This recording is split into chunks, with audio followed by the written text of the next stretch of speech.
There are protesters out in North Dakota trying to make sure the Dakota Access Pipeline does not get built because they are worried about what it could do to the Missouri River and that the fact that the pipeline goes over land that they was rightfully theirs according to the Fort Laramie Treaty. So these are legitimate concerns, and they call themselves the water protectors. But from time to time, the police bring in a tremendous amount of weaponry. They've got giant mine-resistant Humvees. Who's planting mines? They've got snipers, they've got stun grenades, they've got rubber bullets, pepper spray, real bullets. The list goes on and on. Why? Because the cops say, hey, every once in a while, we think someone is shooting at us from the protesters' side. Once they went after a middle-aged woman, and they didn't find any revolver, they found a prayer stick, and we showed you pictures of that. Now, we finally have found a shooter, or at least a guy who could have been a shooter with an AR-15 rifle, it looks like, within the area of the water protectors, but he's not among them. So he is a guy, as we find out later, actually works for the Dakota Access Pipeline. His name appears to be Kyle Thompson, and we have video of him. So here they realize what he's up to. Before the video, they are concerned about him. They get him to stop. He gets out of the truck, and then he's got the rifle. And then you'll see him with the other water protectors there, and they realize he's not one of them, and they're asking him, who are you? They eventually bring in the police for the Bureau of Indian Affairs, and they wind up disarming him. But look at what happens when he gets out of his truck. Watch.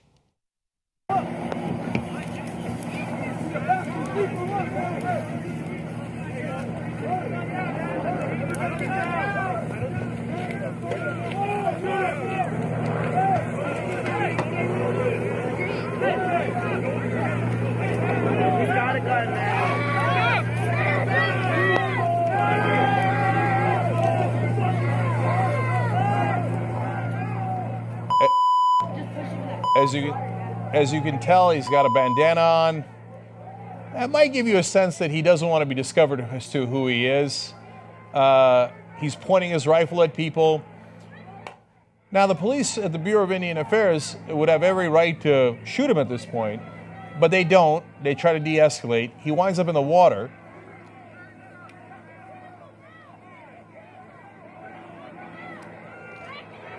He can't find a way out. Thank God he didn't start shooting anyone. I'm going to tell you exactly who he turns out to be in a second. And these are some brave souls walking right up to him as he's pointing that rifle at him. Would you be that brave? I don't know that I would. And so now the guy in the hat's about to walk in the water and talk him down. This could have gone so badly. Why did he have that rifle? Why was he among them? These are great questions. I hope we find out the answer to these questions. Look, an overwhelming majority of the time when people talk about false flag operations, it's usually some conspiratorial nonsense. But there is a reason why that term exists. It's because in the past, there have been these things called false flag operations.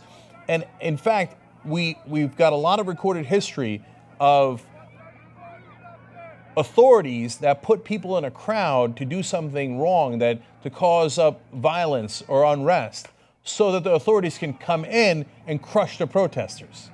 So now in a situation like this, we got a guy working for the pipeline who's going around with a bandana on his face and a rifle. That guy talking him down and disarming him is an unbelievably courageous guy. I don't know that I would have done that. No, I do know. I wouldn't have done it. Wouldn't have been nowhere near that once he started pointing rifles. So thank God they didn't shoot him, he didn't shoot them, and it was handled peacefully. Wait, I thought these water protectors were really dangerous. If they were really dangerous and there's a guy with a rifle there, why didn't they just shoot him? Oh, right, because they're not the ones with the weapons. So Amy Goodman interviewed Indigenous Environmental Network organizer Dallas Goldtooth. And so first, Goldtooth explains, it's pretty straightforward as to who he is. We found two documents that listed him as a Dakota Access worker. And he himself, as I've understood, to even our security, stated that he worked for Dakota Access. And so it was pretty straightforward, not complicated as to why or who he is and who sent him in there. Why is a little bit more complicated / troubling. So Amy Goodman, in another part of the interview at Democracy Now! Asks, I mean, it said, you see the ID, it says Kyle Thompson, is that right? Goldtooth says, yes, his name is on it. The insurance found in the truck belongs to Dakota Access. You know, he has an ID card with DAPL written on it, Dakota Access Pipeline. I mean, how much more evidence do you need? And later he goes on to explain. There's a variety of accounts, but it was, from what I understood, that was told to me that he was tasked with also identifying and being within the crowd, watching internally with the crowd, and there was some suggestion that he might have been tasked with instigating some sort of violence from within the crowd and to garner a reaction from law enforcement. Now, as things stand, the United States government has told the Dakota Access Pipeline not to build within 20 miles of the river. They're already 3 miles out from the river. So 17 miles past the border that the Obama administration put in. Oh, you requested that? We deny your request. So I would argue that the police should have at least an equal force facing the pipeline workers. Not because of the workers themselves, but because the company is in violation of a U.S. government order not to build within 20 miles. Now, they can argue that that order is vague, and they have argued that. But look, the Treaty of Fort Laramie is also at best vague, although I would argue it is not vague. It says that that is Sioux territory, and the Standing Rock Sioux are part of the Sioux Nation that signed that treaty. So they say, wait a minute, now, number one, based on treaties, does the American government live up to its word? We believe in the American government. We believe that the American government can live up to its word, in which case that is actually our land. Okay, so we would be in the right. We're not breaking the law. We would be enforcing the law. Second of all, the other guys are building within 20 miles of the river. When they ignore the federal government's requests, how come you don't point the Humvees and the arms in their direction? Right now, they're going into to the houses of the Native Americans there. They're arresting parents, grandparents, etc.